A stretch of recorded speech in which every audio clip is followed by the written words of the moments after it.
We are living in the new normal. Times are changing, and there are challenges. But our communities are finding ways to carry on. Lines of communication are stronger than ever. While we are physically apart, We are virtually together. essential workers are on the front lines for us day in and day out. They are the glue that holds our communities together. It takes a village, and we are all trying to do our part. We are striving to keep you connected during this uncertain time. We're all in it. All together now.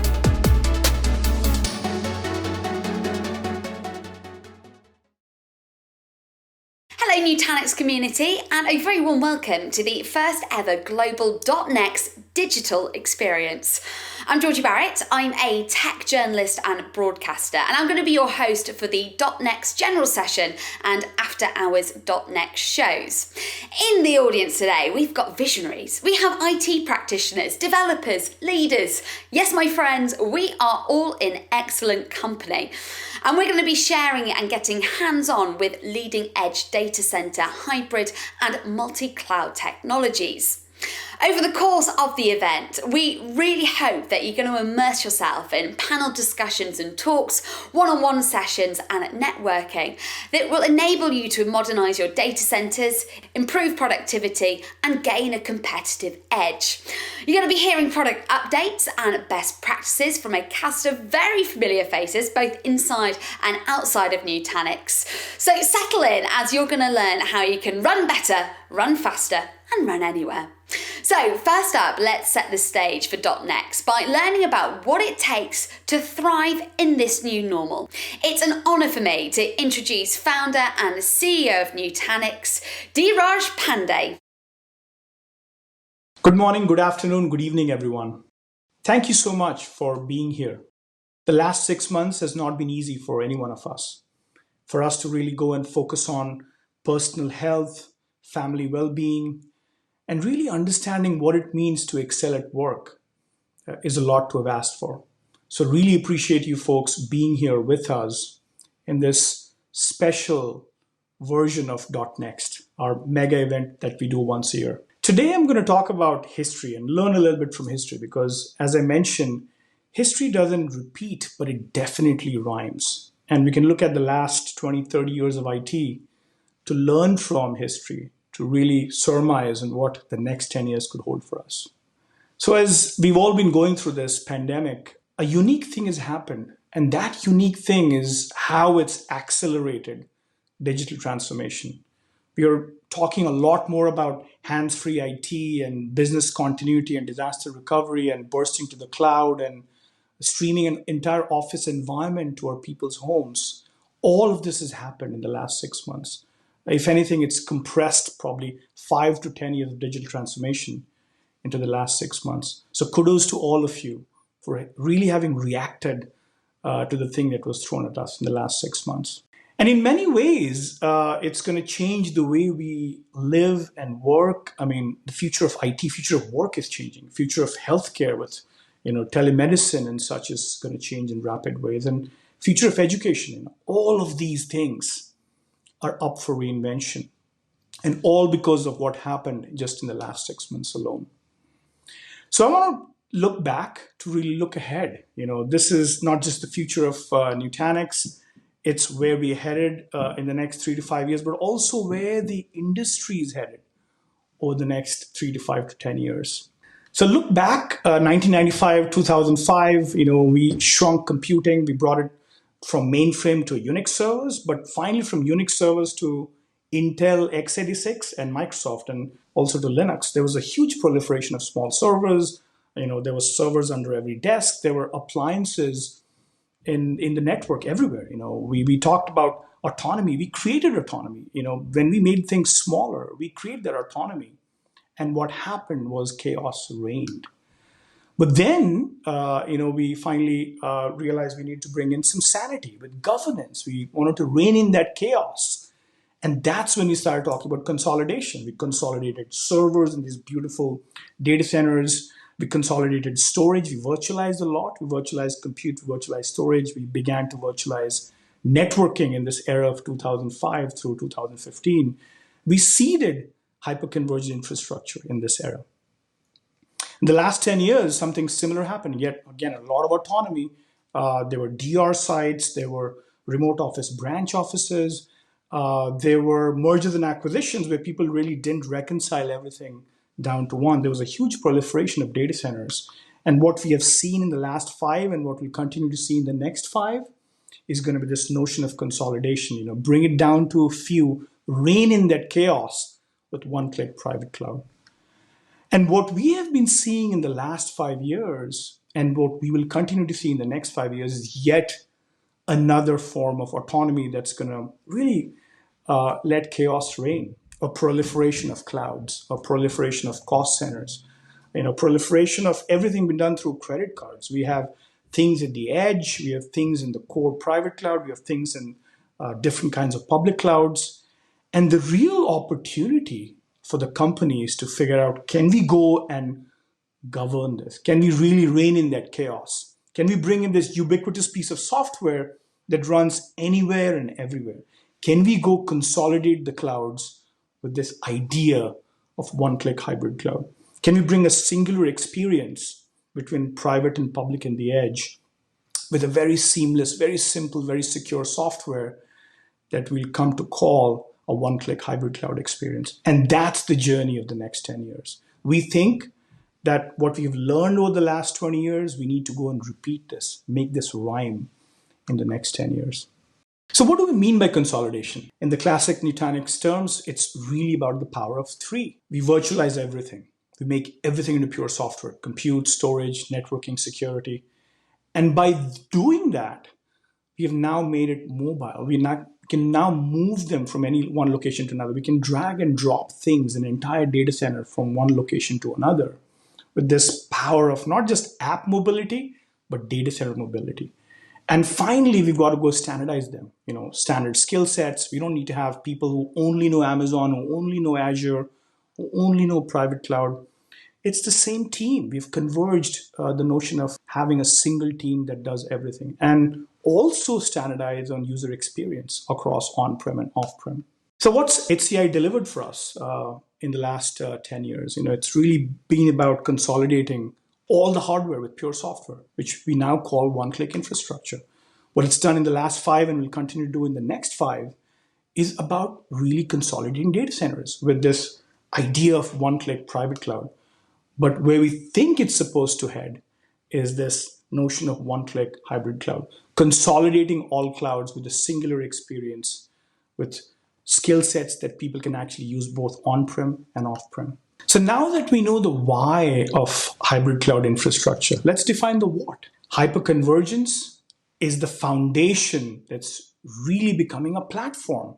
It doesn't just do VMs and virtualized storage for VMs and containers and operations management.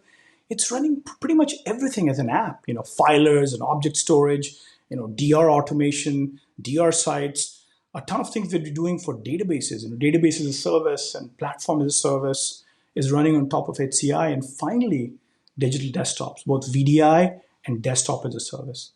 All of it running on both sides of the aisle, on the private cloud side as well as the public cloud side. That is the definition of hybrid cloud infrastructure. So how do we make this HCI, this hybrid cloud infrastructure, even more real? We made an announcement a few weeks ago with AWS, and we feel it's time to really take it up a notch. What about running all of Nutanix inside Azure?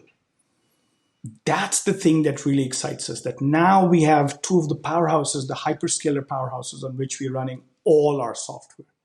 Same experience on both sides of the aisle, portable licenses, being able to run not just Nutanix, but also be able to connect to native Azure services, AI and ML and storage and everything else that Azure has come to deliver, all through a single bill, single identity, and that singular experience that we all crave for in terms of what it means to have same software run on both sides of the aisle. So that's the big deal. That's the thing that we want to really go talk about with all of you over the course of this conference, to really take hybrid cloud infrastructure to the next level. And with that, I want to thank you all for being here. Let's go and explore the new HCI. It's beyond hyperconvergence. It's really about hybrid cloud infrastructure. It's about building apps faster, simpler, and to really write them once so you can run them anywhere. Let's go explore what it means to run better, run faster, and run anywhere. I know we've talked about what this global pandemic has done to the future of work, future of healthcare, but also to the future of education. To talk a lot about that, I'm here to welcome Secretary Condi Rice, who has been a great counsel to all of us over the last several years, and our Chief Operating Officer, David Sangster. Thank you. Thank you, Dheeraj. My next guest is Dr. Condoleezza Rice, who has had a long and distinguished career in public service. Many of you already know this, but what you may not know is that she's also a distinguished educator. She's currently a professor of political science at Stanford University, and also a Denning Professor in Global Business and Economy at the Stanford Graduate School of Business. And it's in this capacity as an educator that I'm honored and delighted to be here with Dr. Rice to talk about the future of education. Dr. Rice, welcome. Pleasure to be with you, David. Okay, so let me kind of frame up our discussion here, Condi. So COVID has turned the world as we know it upside down, and education in particular has been particularly hard hit, right? We've seen both education institutions and students around the world who are really struggling with trying to cope with this new norm, whether it be a hybrid learning model or perhaps distance learning. That chapter has not yet been written, but what has been written is that the pandemic is forcing a global experimentation with remote teaching on a scale that is unprecedented and just unbelievable at this point. So my question to you is, given this new norm and your long experience as an educator, how are educational institutions adapting to enable and enrich the learning experience for students? How should they think about this? Well, thank you very much, and thanks for this conversation. It's a critically important question for every level of education, from K through 12 through college education through graduate school. How do we think about this new normal? Let me just start by saying that this is a trend that was coming for some time. I'm very often asked, is this a revolution or is this an evolution? Well, a revolution is what happens when you didn't see an evolution coming. And in fact, this evolution has been underway because I believe that educators and educational institutions had a little bit of a head in the sand approach when it came to technology and to distance learning. And now, because of COVID-19, everything has sped up, everything's been accelerated, and now we're going to have to cope with these new technologies very, very rapidly. And you're right, it's a lot of experimentation, it's a lot of hit and miss. When you are faced with new circumstances, you kind of make it up on the fly, and that's what we're seeing. Whenever we have a big revolution like this, technological revolution, I think it's important to recognize that technology is neutral. It can be good or it can be bad. So let's talk for a moment about the elements of remote learning that could really be an answer to some of our biggest challenges in education. One is, if done right, we could start to overcome some of the inequalities in education. Kids who live in remote, more rural areas and perhaps don't have access to really good schools. We could think about the circumstances of places where it's hard to get teachers to go. So you could see, if you use the technology correctly, if everybody has access to it, and the ability to equalize educational opportunity. I also think the possibility for personalized learning is very, very strong. I was really good at algebra. I was really good at calculus. I could not make heads or tails of geometry. And the only reason that I passed geometry at St. Mary's Academy was the teacher would stay after school and help me. Well, suppose I had been able to do geometry with my own pacing. Very often we see in really big classes in calculus or chemistry 1 in universities that kids are kind of left being dragged along more rapidly than they understand the information being conveyed to them. You could imagine a slower pace for big introductory classes. So there are some advantages. But what are the potential downsides? Well, one potential downside is that we don't use the technology in the right way. So I've just mentioned it could be very good when you have a big class and you want to pace learning individually. But it's going to have to still be, if you're in a 20-person seminar in a university, that's still with a person in the room. And so finding the right mix of the so-called hybrid, I think, is one of the big challenges. And then the flip side of what I said about equality. I've been very concerned during this COVID crisis that we may actually be deepening and widening the gap in education, in K-12 education. I was actually homeschooled in first grade because the state of Alabama, in its wisdom, decided that if you weren't 6 by October 31st, you couldn't go to school for a year. Well, I was born November 14th. My parents were educators. There was no way I was going to miss the year in school. So my mother, actually, who was a teacher, took a year off and she homeschooled me. By the time I was done, I was probably 3rd or 4th grade because of her skill. But now think about the kid who's being homeschooled with the parent who maybe doesn't even speak the English language. And now you've got a wide gap between parents who can participate in their kids' learning, remote learning, and kids who can't. You've got the kid for whom school is a refuge from bad circumstances. So my real plea to all of us as we think through this is to be very careful in thinking about how we use remote learning, when we use it, when we make it a hybrid, and most importantly, that we work to make sure that we're not introducing further inequalities into an already unequal enterprise, particularly K-12 education.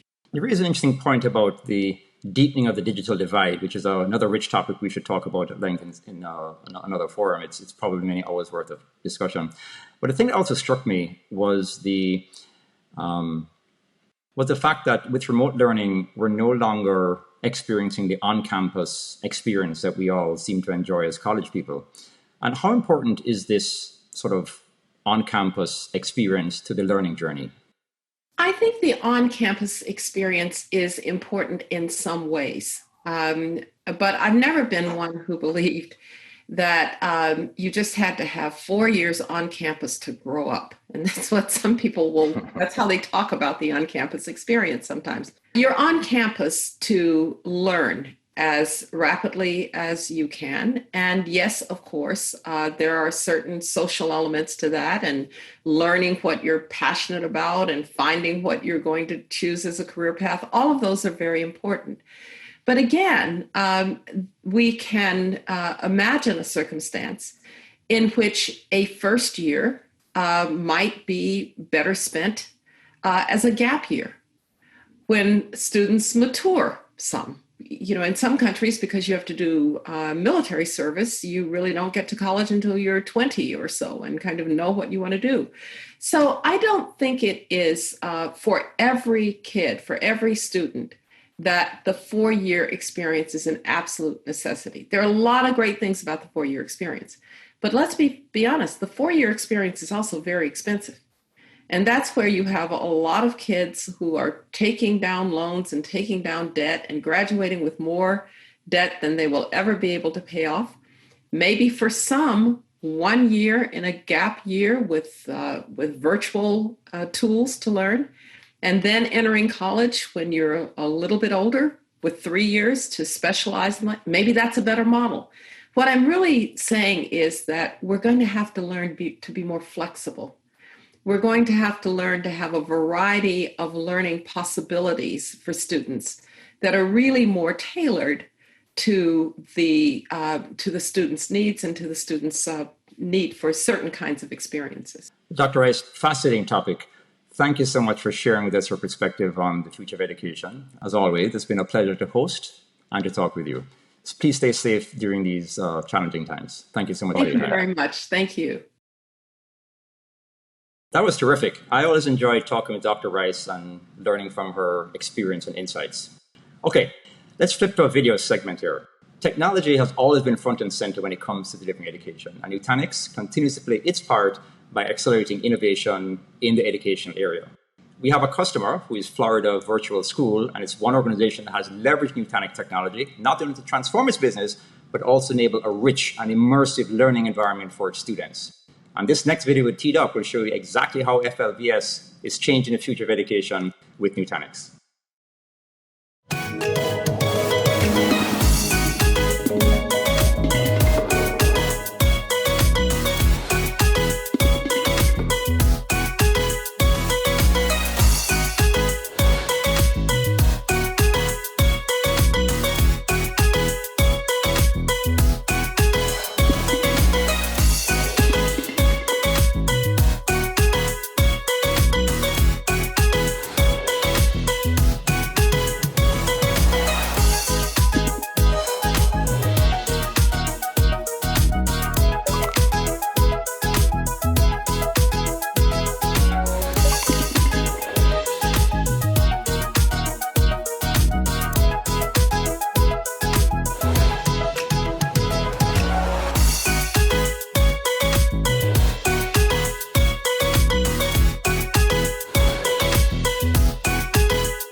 Good morning, good afternoon, good evening, folks. That was a great session with our COO, David Sangster, and Dr. Rice about future of education.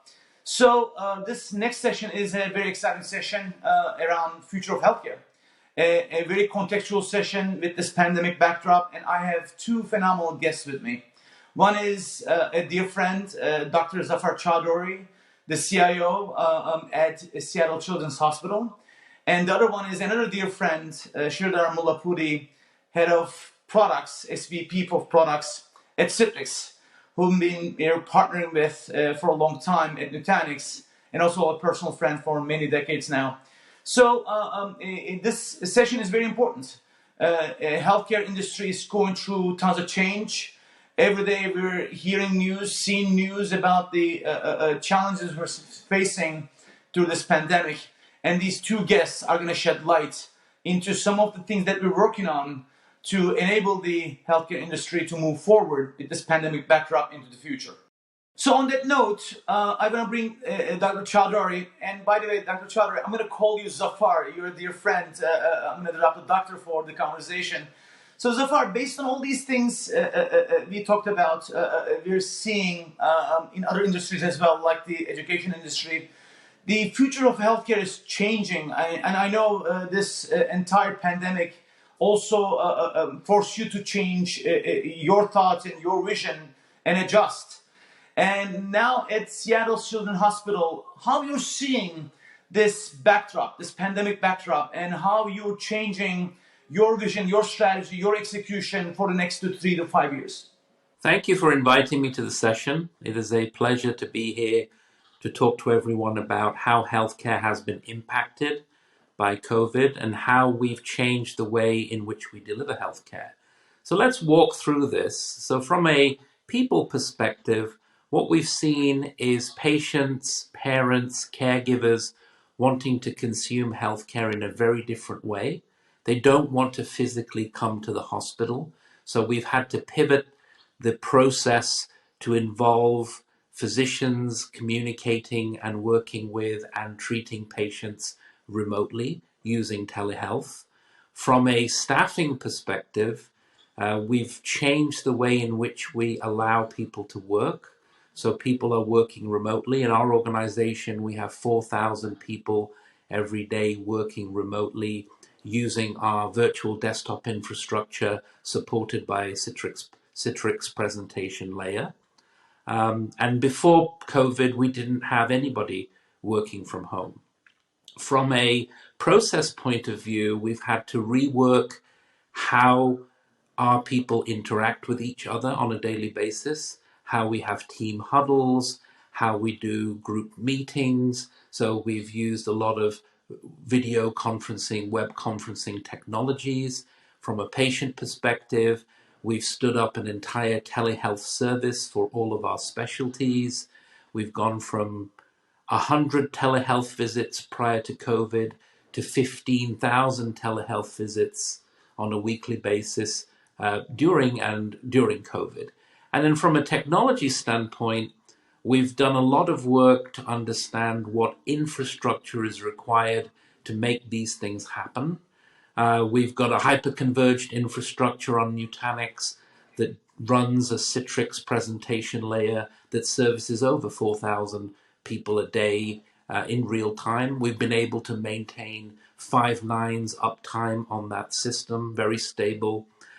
We've also combined and eliminated our data centers, so we're about 90% private cloud and 10% public cloud. We use the public cloud to run our research environment as well. So these are all the pivots and changes we've made. Thank you, Zafar. And Sridhar, obviously, I want to bring you into the conversation. This is fascinating what Zafar is doing. From your perspective, Sridhar, as the head of products running strategy for Citrix, Citrix has written the book in end-user computing, secure virtual computing.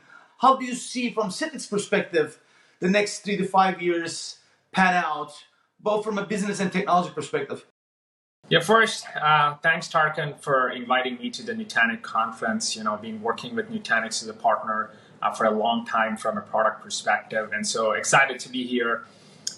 Regarding the pandemic, obviously it changed everything for the healthcare, right? And it was unprecedented times. And Citrix has been a trusted advisor for both our healthcare customers, like as we talk to Seattle Children's Hospital and Dr. Zafar, but also the healthcare ISVs who are actually powering these applications for our healthcare customers. And if you think about the pandemic, we kind of seen like 2 phases. The first one, as we all know, was the crisis phase, right? I still distinctly remember kind of end of February, March, we're getting a lot of requests from our healthcare customers just to make sure we can support them as they're really preparing for this demand that is a little unpredictable at that time, right? And so what was really happening is some of our customers are setting up makeshift beds, and how do you provide secure access to these applications from a secure infrastructure, right? Infrastructure where the applications are running, as well as infrastructure in terms of endpoint devices and Wi-Fi locations, and any locations they're really making up these hospital beds. So it was definitely unprecedented. We worked a lot to help our customers scale their infrastructure, working with partners like Nutanix, as well as scaling our own Citrix cloud infrastructure to meet the demand of these customers. And now what we are seeing is the new normal phase, right? And essentially everybody's kind of planning for what is the post-vaccine world is going to look like. And I think it's pretty clear it's a hybrid work model where there's going to be a lot more employees and users kind of working from home or working anywhere situation than it was before the pre-COVID world. And essentially they're trying to build infrastructure that is flexible enough to meet the demands of the future, right? Because in healthcare especially, it's going to be more tele visits, more drive-by visits and others, and really what is the type of infrastructure you need both for running the applications as well as secure access to all these applications. And that's exactly what's kind of going through our customer mind. And last but not the least, how do you do it in a way that they still, have to deal with cybersecurity and all the security and compliance regulations that are there in the healthcare industry. Thank you, Sridhar. Some of the things that you mentioned, actually, Zafar also tied into it. How does this new multi-cloud, so to speak, trends, all these trends, changing your approach? I'm sure that you're doing some of the workloads still on-prem because of the regulation reasons and security reasons, but you're also moving some workloads to off-prem. Can you a little bit drill down on those topics for us? We've had to retrain people to think differently, to work virtually, and we've had to do the same in teaching our patients and parents and their caregivers to use the technology in different ways to interact with our doctors and nurses. And you also have to remember that with patients, there is an equity issue. So some patients have access to laptops and PCs and good internet connections, and other patients do not. So we've also have to set up kiosks in our clinics that we have. And to contextualize, Seattle Children's is a large health system. We have 46 sites across 4 states. So to help those patients and parents who don't have access to the right technology, we've set up kiosks in our clinics where they can come, socially distance, use the technology we provide to gain access to those consults. But at the same time, we've had to make sure that how do we secure all of this environment? So what we've seen is, yes, we have regulations like HIPAA, and there are federal regulations for our research. So we've had to secure our private cloud. We've had to make sure that the applications that run in the public cloud are secure. Most importantly, doctors and nurses are demanding much more uptime than ever before.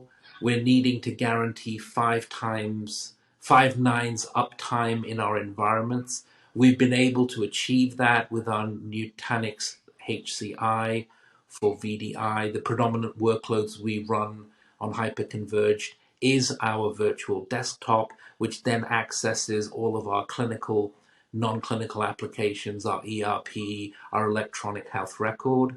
And then you mirror that and combine that with what capability you need from the cloud. So cloud works well for us when we want to ramp up processing power, crunching the human genome, big numbers. That's why we use it more for research than we do for real-time virtual desktops. And the entire 2 layers between private and public need to be seamless, and they need to be secure. So when you link that into the hospital of the future, what direction are we taking? What I can tell you is that the consumer wants more remote capability and access. They want to be able to ask our clinicians questions in real time. They want to be able to have apps available when they do visit our campus. So we are, in our digital portfolio, ramping up virtual televisits. We've ramped up remote patient monitoring. We've set up some apps that allow our staff to self-attest for COVID, because you have to do that now before you come to campus. Same thing is being made available to patients and parents. And I sort of see that post-COVID, we're only going to continue to ramp up virtual capability. In order to do that, I'm going to have to change how I deliver commodity IT services. So that's everything from a virtual desktop to email to mobility, because we'll have to go into schools, etc. And for that, I'm going to have to change how my infrastructure runs. And so moving to private cloud, combining with public cloud is phase 1. Phase 2 is how do we leverage the hyperconverged infrastructure that we have to deliver high performance against some of our critical clinical and non-clinical applications. So that'll be phase 2 of our master plan. Zafar, thank you so much for your insights. I think you shed lots of light into all the aspects of people, process, and technology dimensions of what we're going through. So on that note, Sridhar, back to you. How do you see, based on also what we're hearing from Zafar, how do you see our partnership in the context of the ecosystem of vendors that Zafar deals with to achieve his goals from a business perspective can help? And how do you see us working together in better ways as we move forward into the next 3 to 5 years for our customers and partners? Yeah, Tarkan. As you said, right, Citrix has been the innovator in the virtual desktops and in the workspace for a long time. And I would say Nutanix has been, the pioneer and the innovator starting in, hyperconverged infrastructure and now kind of going into a multi-hybrid cloud world. So, we've been partnering together on this joint solution for a long time. For the past 5 years, Citrix has been transitioning a lot of our customers to our cloud service. For example, the virtual apps and desktop service, one of the fastest growing services our customers have been adopting. In fact, Epic is one of the top 5 applications that our cloud service customers use to deliver using our technology, including Nutanix as the infrastructure for those workloads. Right? I can tell you one data point just within the past 12 months.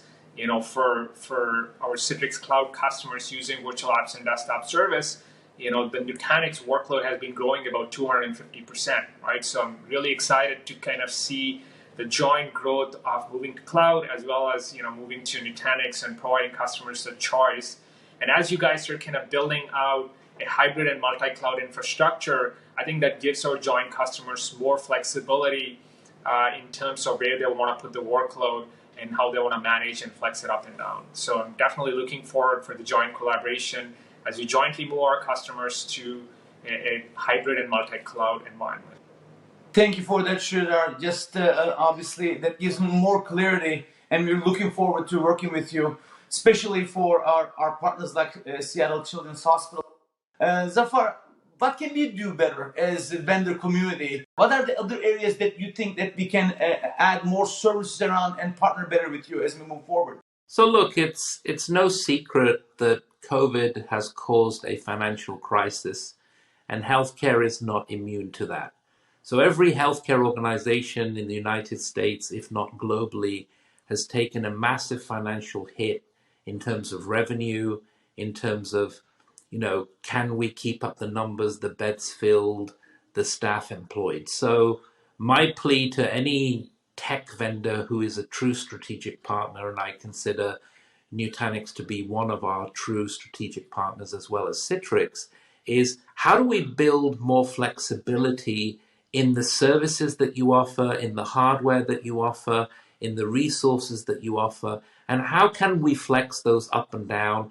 That's what we need to really make it through the other end of post-COVID. Incredibly trying times, clearly.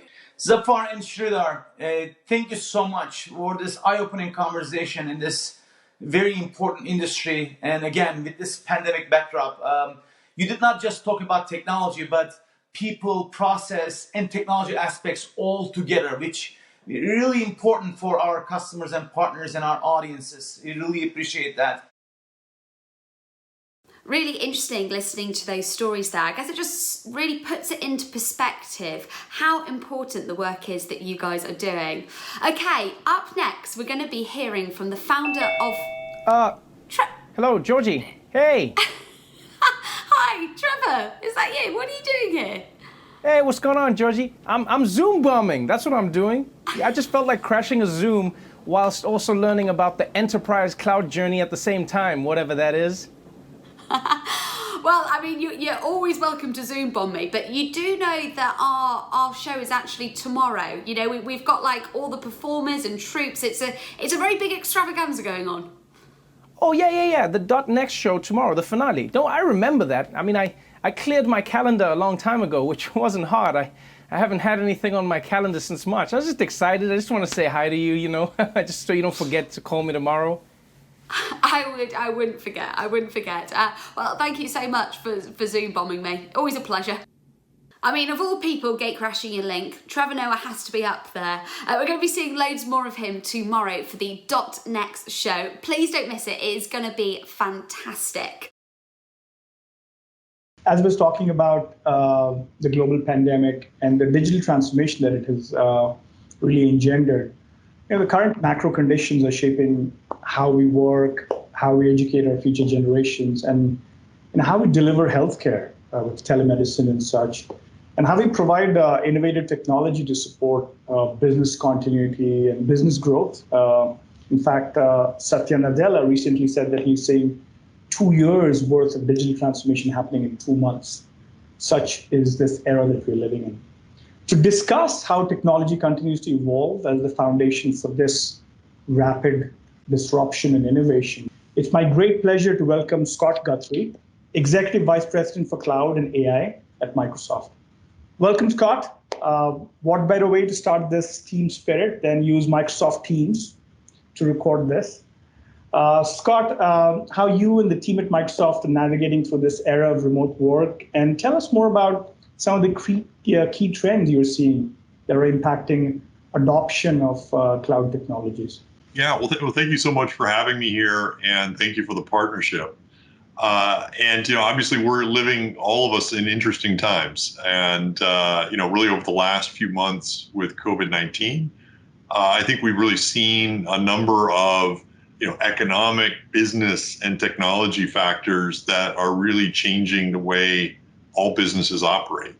And I think as part of that, we're seeing really either more cloud adoption being initiated or more cloud adoption programs being accelerated as organizations look to react to in this new changing environment that we're living in, and look to get more efficiency and ultimately save money. And we've obviously seen here at Microsoft, companies moving to more remote work, and we've seen a rapid adoption of things like Microsoft Teams, things like our Windows Virtual Desktop VDI service, and across the Microsoft Azure more broadly for infrastructure and apps. And at the same time, as we hear of organizations looking to move to the cloud, the thing that's top of mind obviously right now is how do you do it faster, and how do you leverage your existing skills and investments as you do it? And that really grounds people in wanting a hybrid strategy. And with Azure, we're really committed to how do we meet our customers where they're at today, and really give them the ability to embrace cloud at their pace and make it as easy as possible. How about you, Dheeraj? Curious, how are you seeing the market evolve given the current challenges you see your customers facing?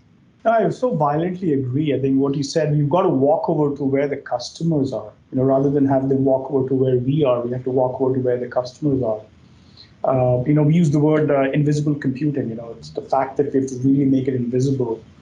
As you said, we see more and more customers having a cloud mix. A lot of customers see cloud as an operating model and are looking for managing those on their terms. We started with a very simple vision, a very profound and simple vision of making infrastructure invisible. And our true north has always been about providing customers with freedom of choice, which is really about write once, run anywhere philosophy. I personally believe, lift and shift can be made seamless, were we to do it right together. This partnership can take us in so many exciting directions around using their existing Azure credits, running high-end database workloads, quickly building DR sites, and finally, bursting their, as you said, the virtual desktops during peak business season for temporary and remote workers. So with this partnership, customers can now deploy Nutanix clusters to Azure and manage their multi-cloud existence with really powerful but very singular experience between on-prem and off-prem. So with that, Scott, I'd love your perspective on our partnership. What excites you the most about what we have set out to do here? Yeah, well, I think, as I said earlier, we're incredibly excited about the partnership. And I love the way that Nutanix and Microsoft are really working together with a shared goal of empowering our mutual customers, to choose the right approach and to really leverage their existing investments and really embrace a hybrid model to kind of really achieve their business needs. And whether it's around enabling continuity and resiliency, whether it's around creating cost efficiencies, or whether it's around modernizing and bringing new innovation to the business, in particular reacting to the new COVID environment and business challenges that it's bringing. And a lot of the customers that I've talked to recently, really, again, talk about the importance of preserving the existing investments that they have.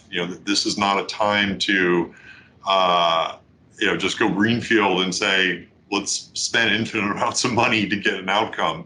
It's obviously we're all facing, the business challenges of COVID, and really looking at, again, how can we get to value as fast as possible and leverage those existing investments, whether it's around a data center, whether it's around hardware, whether it's around that hybrid footprint. And that's where I think our partnership is so aligned and really focused on what customers are looking for. We're in this baton zone where we're trying to flip the meaning of HCI from hyper-converged infrastructure to this new thing called hybrid cloud infrastructure that we're building together. Tell us about your understanding of this new HCI. Yeah, well, I mean, I think from a, as we think about what that looks like, I think, enabling Nutanix on Azure is going to allow customers to take advantage of, that cloud scalability and elasticity, without change or complexity. And it's going to enable that same operational consistency that you're familiar with Nutanix. By being able to run Nutanix natively on Azure, again, using the same skills, the same tools that you're familiar with. And the beauty about that is over time, you can then also leverage and use all of the other services that Azure provides as well. And so that ability to use, for example, our platform services, our ability to use some of our IoT services and use some of the other AI services that we have together with your Nutanix workloads, I think, again, gives more flexibility, more options, and really enables you to take the skills you already have and supercharge them even more. And then together, we're also doing some great work so that not only can you run Nutanix in Azure data centers, but you can also take our Azure services through something we call Azure Arc and run them on your existing on-premises Nutanix infrastructure as well. And with Azure Arc, we really enable customers to deploy Azure services anywhere and extend key control plane functionality, things like role-based access control and audit in a completely hybrid-based way. And I think it's just incredibly exciting what we have enabled now. But when you look ahead towards this coming year, I think there's just a tremendous amount that we're going to be able to drive together from a partnership, and really excited to see what we can do. Thank you. And thank you for walking with us to where our customers are, and then walk with them to where we want them to be. Let's take a look at how this will all work. Let me welcome Laura Jordana, a longtime Nutant for almost 10 years, a quintessential builder, a TME, a technical marketing engineer who has had diverse roles in this company, evolving her leadership with the evolving company. Laura, give us your perspective on how HCI becomes the new HCI, hybrid cloud infrastructure, with this Azure differentiation. Thank you all for joining us today. Let's take a look at some of these features in a live demo to see how the Nutanix and Azure clouds come together to form a unified hybrid cloud, and see how easy it is to deploy, manage, and burst additional capacity without having to do a new data center build out. So let's say I'm an IT admin working for an e-commerce company. I get a ping from my CIO and he wants a new data center operational on the East Coast in 2 months as our company is growing rapidly in that geography. Being a current Microsoft customer, I can go straight to the Azure Marketplace to launch Nutanix clusters on Azure. I can either use my existing Nutanix investments by porting my existing licenses over, or procure Nutanix software directly from Azure, leveraging my cloud budget to account towards both hardware and software. Next, I can configure my Azure account in the Nutanix cluster portal by providing the details of my Nutanix clusters app registration and select the regions where I want to deploy my clusters. Once my account is added, I can begin the provisioning process. I'll select my cloud account and the East US region, and I'm able to use my existing VNets and subnets, which were automatically discovered, without having to create new ones. I'll provide the details of my cluster, such as the number of nodes and the Nutanix software version, review my selections, and click Create. The provisioning process takes about 45 minutes, and once it's complete, I'll be able to seamlessly expand my apps across on-prem and the cloud. In the meantime, let's jump into a cluster that's already running on Azure. From here in the Clusters portal, I can jump into the Nutanix Prism UI directly and see that this is a Nutanix cluster running on an Azure Nutanix Ready node. I can configure all of my clusters on-prem or in the cloud from a single Prism central interface. Meanwhile, I've reported back to the CIO that our hybrid cloud will be up and running within an hour, and he is impressed and very happy. With Nutanix clusters on Azure, we're able to leverage native Azure networks. Your Nutanix user VMs will get low latency, direct access to cloud-native services without any overlay layer. Here I am in the Azure portal, where I can configure my virtual networks. So we can see we're using address space 10.70.0.0/16, and I have a connected device on that network. Back in the Prism UI, we can see that our Nutanix user VM is connected to this network with the same native Azure IP. A key feature of Nutanix is being able to clone VMs quickly. I'm expanding my app, so I'm spinning up an additional 50 VMs. However, this is only a single node cluster. So what if I need more resources once I power all these VMs on? Another benefit of the solution is being able to quickly spin up additional capacity on the fly through the clusters portal. This could also be automated with Prism Pro's XPlay feature. Let's say I want to modernize my VM-based apps and containerize them. With Azure Arc, I can manage my Kubernetes clusters running on Nutanix Karbon or elsewhere. Arc can also be used to manage servers or data services. With Nutanix Karbon, I can easily spin up Kubernetes clusters from within Prism, and we can see my e-commerce app running here on the default port 80. I can use Azure Arc to manage my Karbon cluster along with any other Kubernetes clusters I might have, regardless if it's on my Nutanix hybrid cloud or elsewhere. I can do things like get insights on the infrastructure, see the health of the nodes, and much, much more. With Azure Arc and GitOps integration, I can make a change to my application and have it automatically applied to all my managed Kubernetes clusters. Again, whether they're running on-prem in my hybrid cloud or cloud native. So with a single git push, I can make a change to updating the service port that will be applied across all of my clusters. And since I'm now leveraging cloud native capabilities, I want to take advantage of cloud storage technology such as object storage. So we can see that I'm using Azure Blob Storage here.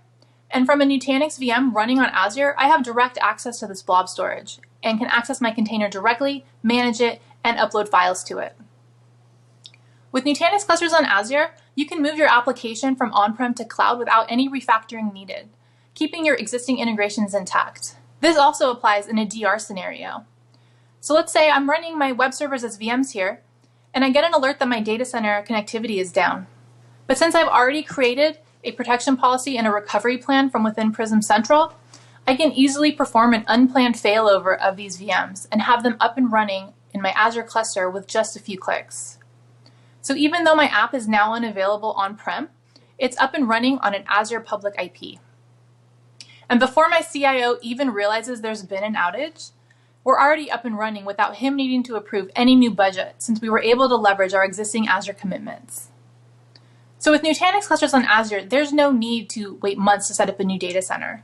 Microsoft customers can leverage their existing MAC contracts to procure hardware and software, as well as leverage their Azure hybrid benefits and extended security updates for use on Nutanix clusters. We're excited for this partnership and looking forward to helping you build your hybrid cloud with Nutanix clusters on Azure. Thank you. Thank you, Laura. Thanks again for showing us the power of Invisible.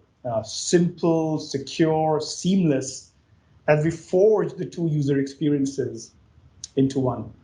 Scott, if there's one takeaway for our listeners who are looking at different solutions for the hybrid cloud needs, what would that be from your side? I think, together, Nutanix and Microsoft are really enabling simplicity of hybrid and really the choice of managing these hybrid workloads in a very flexible way that enables you to reuse your existing investments and resources and really accelerate your progress. And I'm incredibly excited by the partnership and looking forward to working with a lot of the people here watching together in the year ahead. Thank you, Scott. Simple is hard. I say simplifying things takes immense energy. Together, Microsoft and Nutanix will expend that energy to really make the lives of our customers simple. Thank you for the great discussion and partnership, and really for sharing your perspective on how this will really benefit our customers to make computing invisible.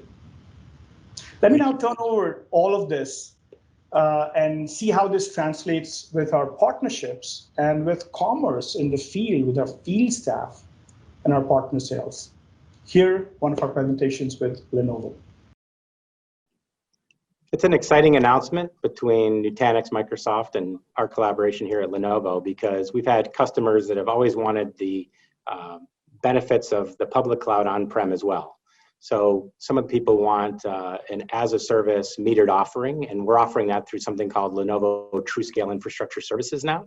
So you can get a metered pay-as-you-go approach and move from a CapEx, OpEx model on-prem, as well as working on the public cloud. And because Lenovo is a public cloud supplier to 7 of the top 10 hyperscalers in the world, we can now kind of start bridging that to deliver that hybrid cloud world. And we know one size doesn't fit all, so Lenovo Professional Services is here ready to help customers through that journey. So picking up from where we left off, this is going to come down to customers. So we have with us Chris Kadaris, our EVP of Worldwide Sales. Thank you, Chris, for being here. Chris, you and your team are obviously very close to our 17,000 plus customers. What do you think this means to them? Thanks, Dheeraj. Yeah, I'm very excited for our customers and for our partners. As you know, a large number of our customers are Microsoft Azure customers as well. And they've been asking, what can Nutanix and Microsoft do to help them utilize existing investments in Azure credits and easily facilitate the ability to lift, shift, and manage their workloads? I've seen that our customers are more and more viewing cloud not as a destination, but as an operating model. And I think they see HCI, and we do as well, as a killer app to empower them on this cloud adoption journey. Now, I also, very much agree with what Scott said, that this is a huge step in adding optionality and freedom of choice for our customers. Our customers were already able to choose any hardware for their workload, but now with recent announcements, they can choose multi-cloud as one of the underlying routine or runtime infrastructure choices for them. Thank you. This is so well said, Chris. And I really appreciate how you're helping with our digital transformation, you and your team with subscription and now cloud, and really flipping HCI from hyperconverged to hybrid cloud infrastructure. Talking about our customers who themselves are going through this digital transformation, let us now listen to one of our customers of the last 5+ years, Societe Generale, on a global financial services company. Thank you. Another exciting segment at .next today. And I'm so happy to have two dear friends on this segment. One is our very own Monica Kumar, head of our product marketing and solutions and partnerships for our business. Hi, Monica. Hi, Tarkan. Thank you for being here, Monica. And obviously, very importantly, we have a dear friend, Khaled Soudani of Societe Generale, also known as SocGen in US circles. Khaled is the CTO at SocGen. And Khaled, thank you for joining us all the way from beautiful Paris. Hi, Khaled. Thank you for the invitation. Absolutely. Great to have you with us today.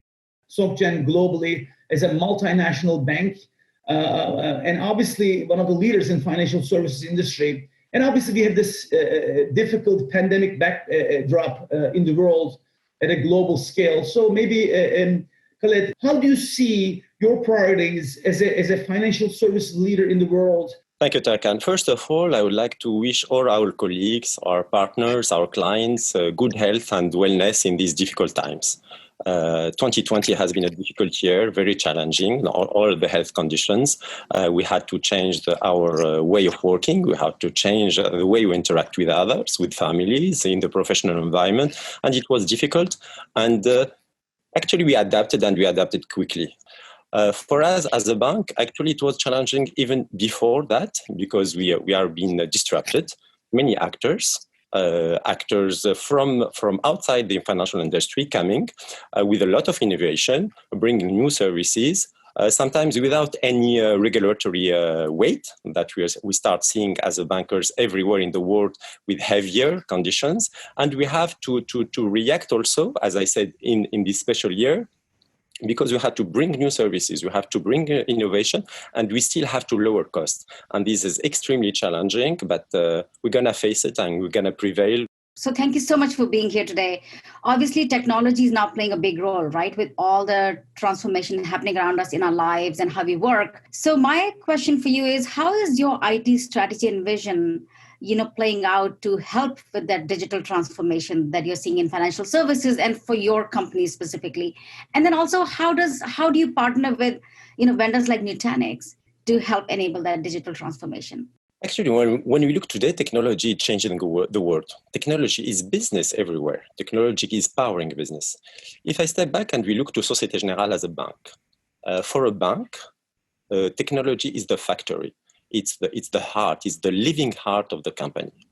And this is today the way of, that is more disrupting the way we deliver services to our end users and to our clients. By the way, for a company like Societe Generale, when I say technology is the heart, that's why we have dozens or thousands of technology specialists. We put a huge amount of budget to do that because we believe in the power of technology.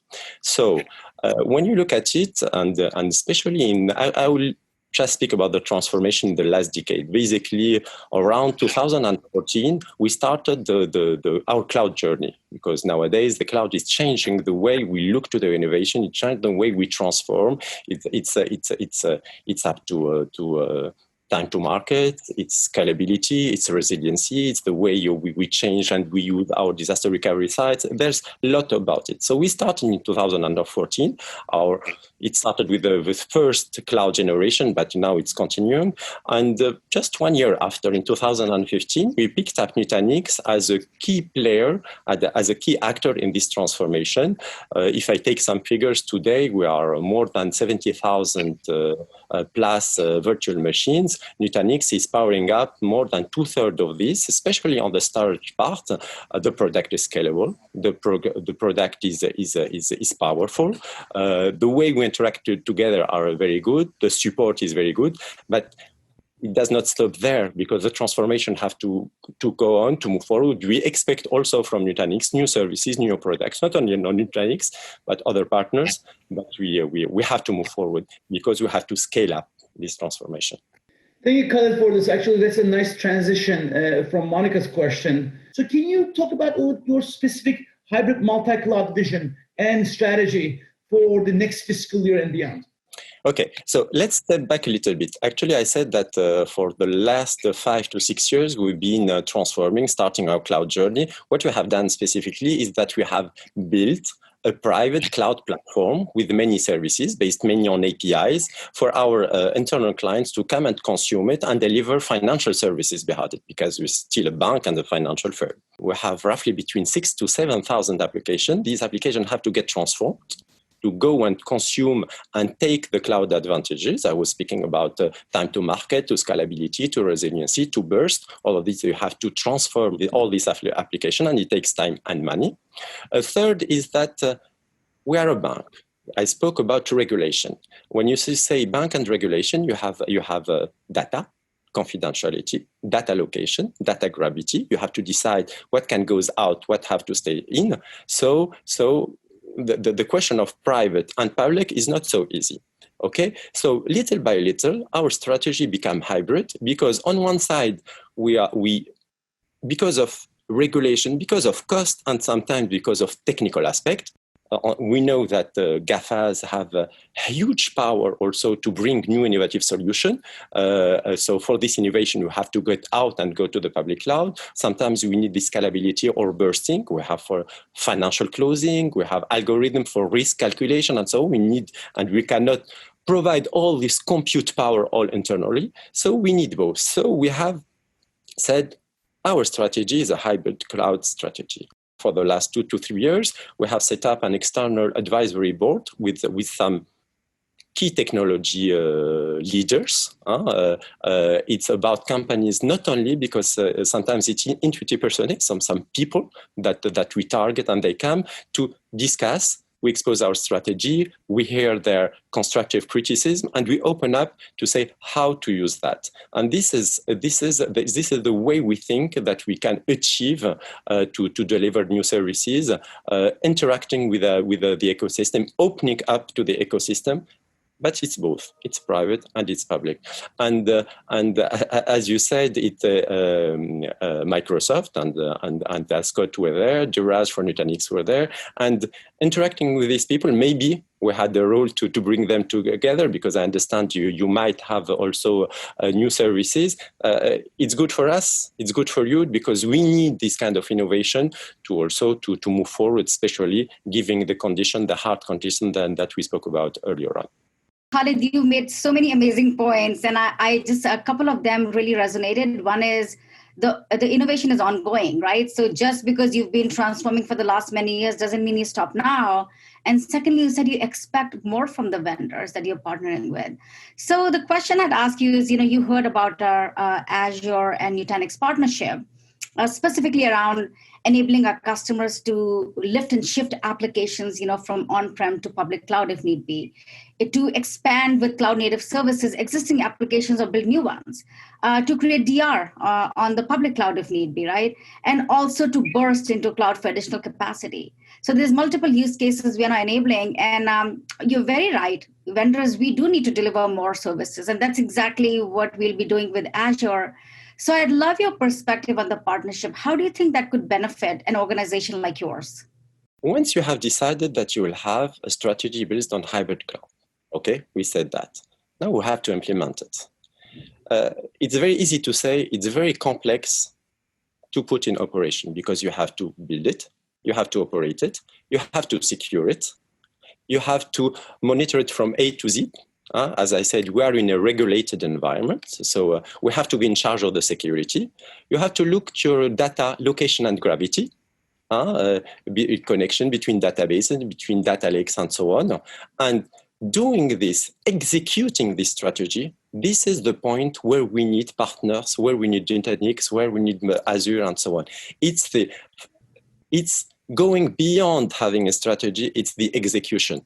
It's amazing. Speaking of vision and strategy, but has to come with execution. Thank you for everything, Colette, and thank you for Monica for a great session. Talk to you guys soon. Thank you. Thank you. Thank you very much.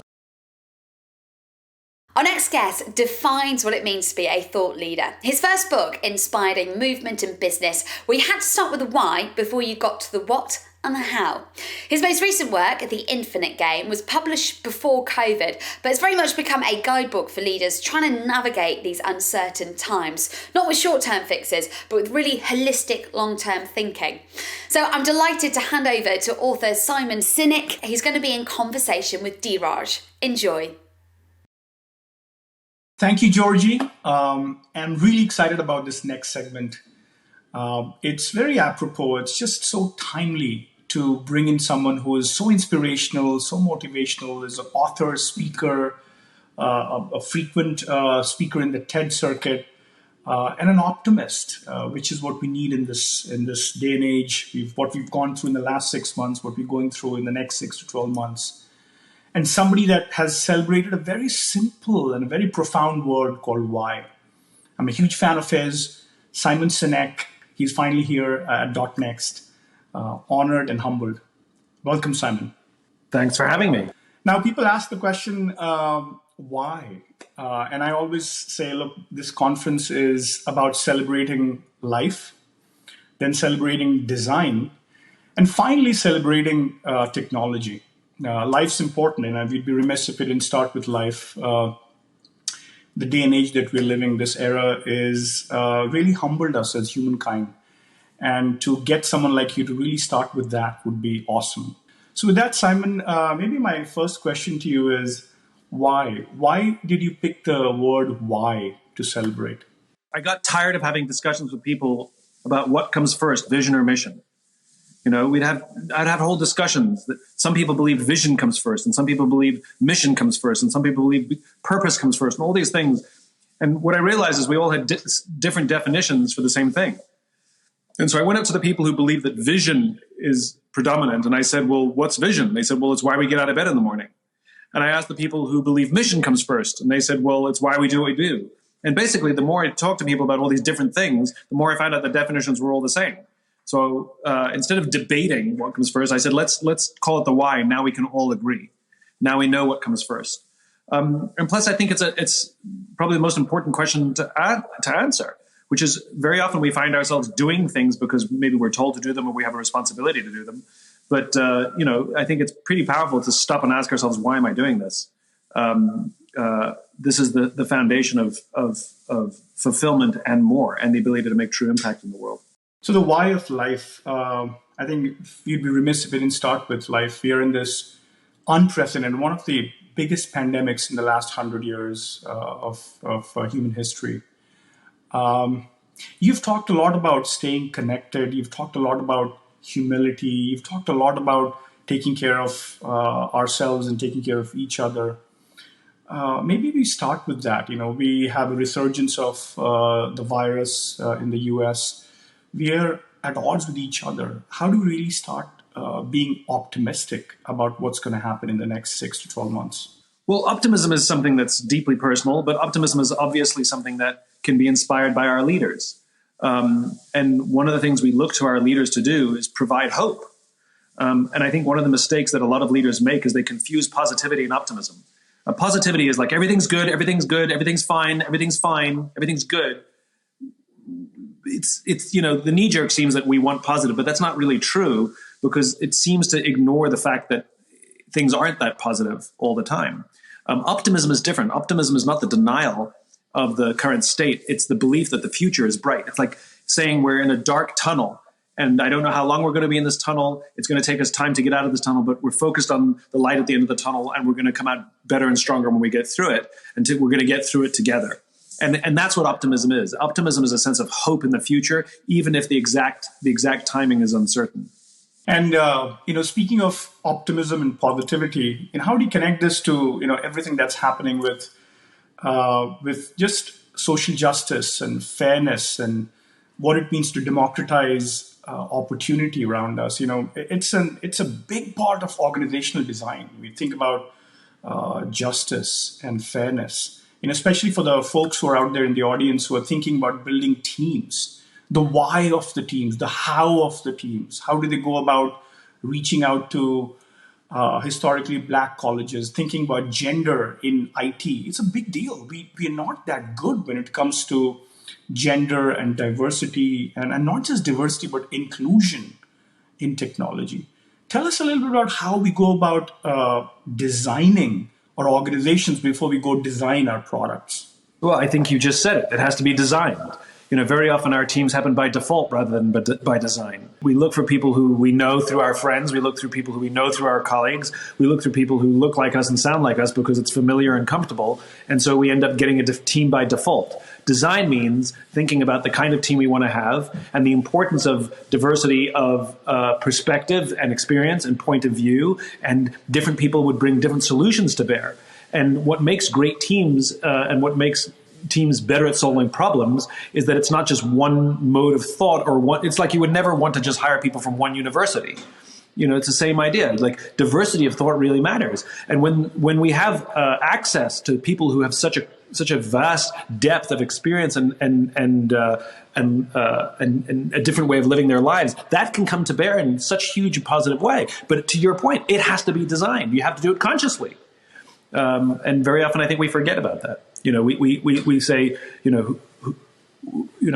look for a set of criteria without considering the kind of person. So thinking about this pandemic, and then we talk about the conference, the theme of the conference is all together now, careers and families and technology, bringing it all together. Do you think that this pandemic is going to bring us together or is going to help, really engender a deglobalization where everybody's going to fight for the vaccine and everybody's going to fight for their stuff? Like, how do you think of the coming 12 months? I think one of the things that the pandemic has done is reminded us of some of the goodness and the importance of togetherness. I get asked the question very often, how has leadership changed in these COVID times? And the answer is it hasn't. Good leadership is good leadership. If anything, COVID has reminded us of what good leadership looks like. So, for example, well-intended, but maybe sometimes less effective leaders, but well-intended good human beings, when COVID happened, the first thing they did was pick up the phone and check in on their people. One by one, they called the team and said, how are you doing? I just want to check in on you and make sure you're okay. My question is why don't you do that all the time? If somebody's having performance issues, why don't you pick them up and pick up the phone and call them up and say, hey, how you doing? I just want to check in on you, make sure you're okay. Like, that's just good leadership. And we're seeing a lot of good leadership happen in many places because it's becoming very human. We're realizing the importance of how much we need each other and how much better brainstorming is, for example, when we're actually in a room together. It's very hard to have a really great brainstorming, even over Zoom. And I think we realize things we took for granted, just how important they are. So I'm hoping some of the good habits we're recognizing, that we preserve them and cling on to them once we come out of this. Our vision statement is make computing invisible anywhere. And we've added the word anywhere. We'll get to that because we believe in what you believe in, infinite game. This is about really taking our software and not thinking of the zero-sum mindset, where all computing is going to be rented or all computing is going to be owned. We think the pendulum will come and rest in the middle. There's going to be a hybrid world where people will own some, people will rent some. So this idea of making computing invisible anywhere is the theme of this conference, and has always been the theme of the company, the why of this company for the last decade. I've been a big student of your infinite game mindset, the book, everything. Tell us more about what made you write the book. Well, many years ago, I was introduced to the work of Dr. James Carse, a philosopher. And in the mid-1980s, he wrote a little book called Finite and Infinite Games, in which he defines these two kinds of games. And he said finite games are games that have known players, fixed rules, and an agreed-upon objective. Football, baseball, there's always a beginning, middle, and an end. And if there's a winner, there has to be a loser. And then you have infinite games. Infinite games are defined as known and unknown players, which means new players can join at any time. The rules are changeable, which means you can play however you want. And the objective is to perpetuate the game, to stay in the game as long as possible. And when I read Dr. Carse's work, I realized that we're players in infinite games every day of our lives, whether we know it or not. There's no such thing as being the winner of education. No one wins education, right? There's no such thing as being declared the winner of careers. And there's definitely no such thing as winning business. And yet, if you listen to so many leaders, they talk about being number one, being the best, and beating their competition. Based on what? Based on what agreed upon objectives, based upon what agreed upon timeframes, based upon what agreed upon metrics. They aren't there. And so what I found so interesting is there are so many leaders building their companies to be first in a game that has no finish line. And when we play with a finite mindset in an infinite game, when we play to win in a game that has no finish line, there's some very predictable and consistent outcomes: the decline of trust, the decline of cooperation, the decline of innovation. And so it sort of made me smile that so many of us were playing with the wrong mindset for the game we're in, playing for the wrong rules for the game we're actually in. So this is one of the reasons I wrote the book, which is we have to completely reconfigure our mindset for the game we're actually playing. You talk about the just cause in your infinite game, which is one of your big pillars, one of the 5 pillars of the infinite game is the just cause. Tell us about how software companies should think about that just cause in the coming years ahead, where IT is growing at the speed of GDP. So you could look at this as a zero-sum mindset. IT used to grow 5 to 6 times GDP 20 years ago. And it's a finite set of dollars being spent. How do you really think of the customer rather than just trying to steal somebody from another pillar that you talk about is a worthy rival? You don't think of this stealing something from a worthy rival, but working with them in this just cause.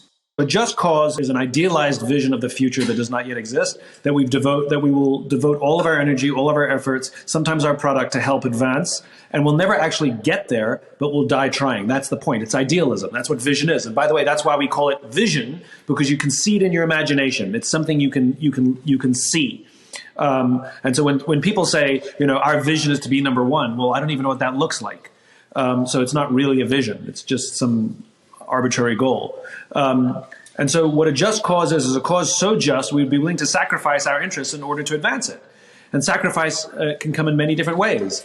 Maybe I turn down a better paying job offer because I want to be a part of what we're doing here. Maybe it means working late hours and taking frequent business trips. I don't like those things, but they feel worth it.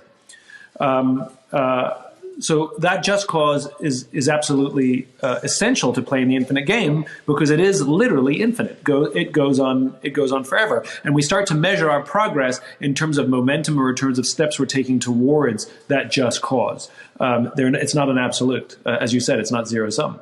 And I think one of the big mistakes that software companies, many companies, make is they put themselves at the center of the equation. And if we go back to our Adam Smith believed that capitalism was about consumption, not about production.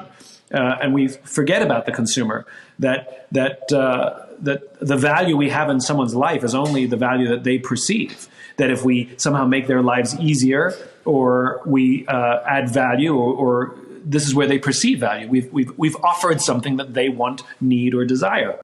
And so when we think about them and we innovate to what people, the struggles that they're having or the opportunities that they have, they're more likely to want to use us.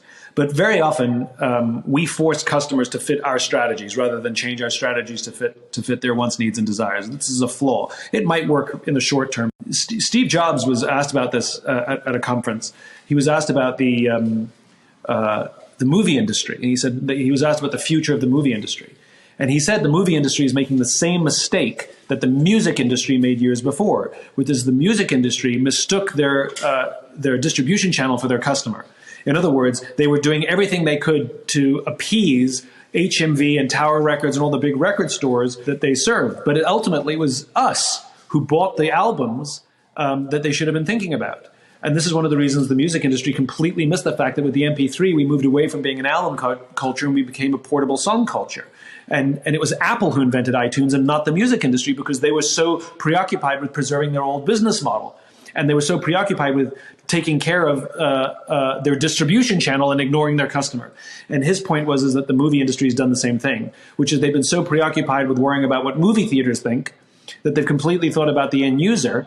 And look what Netflix, a company completely outside the industry, is reinventing the industry. And this is one of the problems in incumbent mature industries, which is they become so self-involved and so preoccupied with themselves and so keen to preserve their old business models, ignoring the fact that what got you here won't get you there. And most disruption happens from the outside. It's a special thing when a mature company can disrupt its own industry. You can only do that when you're obsessed with your customer. But most companies are obsessed with themselves, or obsessed with their share price, or obsessed with their year-end goals. All of those things which distract from the customer. It's fascinating you say that, and it's so apropos talk about HMV and Tower Records.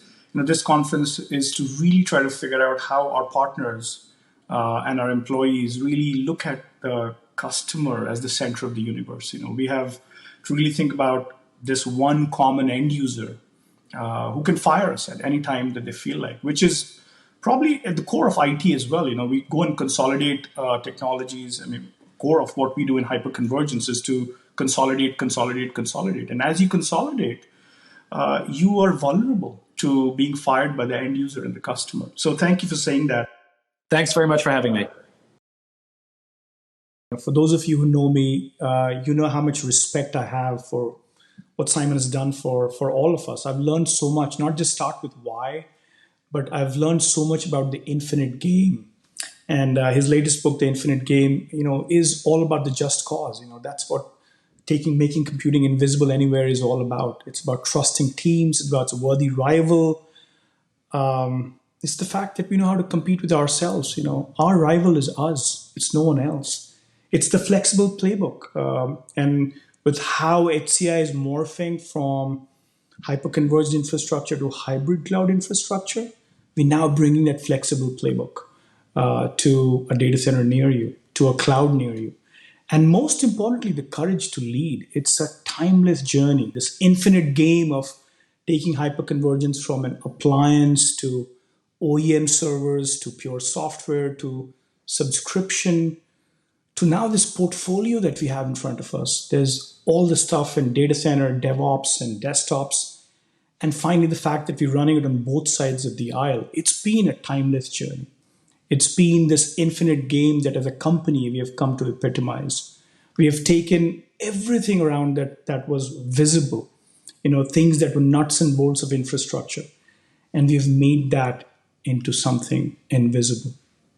That's been true of all the complexities of buying stuff, of using stuff, of really managing your IT operations around you. We have taken it from visible to invisible. And that's been an infinite game for the company. That's been a timeless journey for us. Thank you for being with me for the last 11 years in this journey of the invisible. As we did to computing and IT, when we took it from visible to invisible, personally, myself, I'm going from being a visible leader of this company to an invisible Nutant, a Nutant forever. Thank you.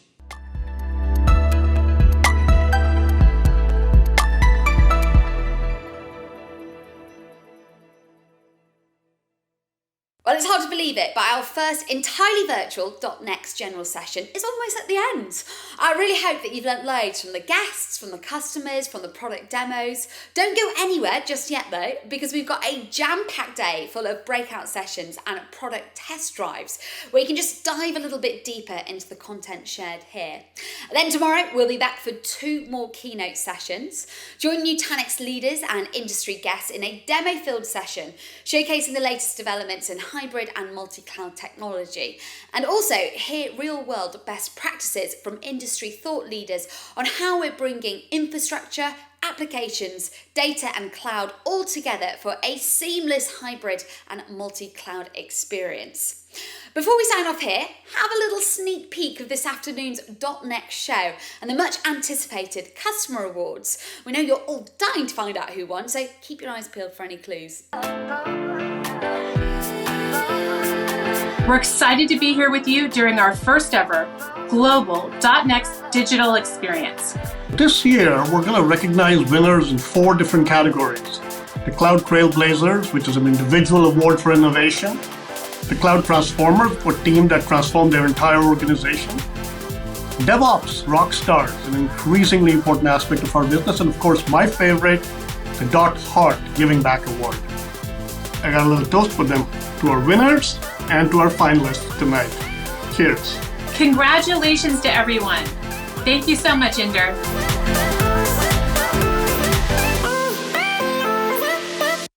I mean, that certainly looks like fun, but we'll have to wait to find out who'll be taking home those trophies, or perhaps should I be saying who'll be receiving their trophies in the post. Make sure to catch the .next show this afternoon to celebrate the winners, and right after the awards, we've got a very special musical guest, Butterscotch. You won't want to miss that.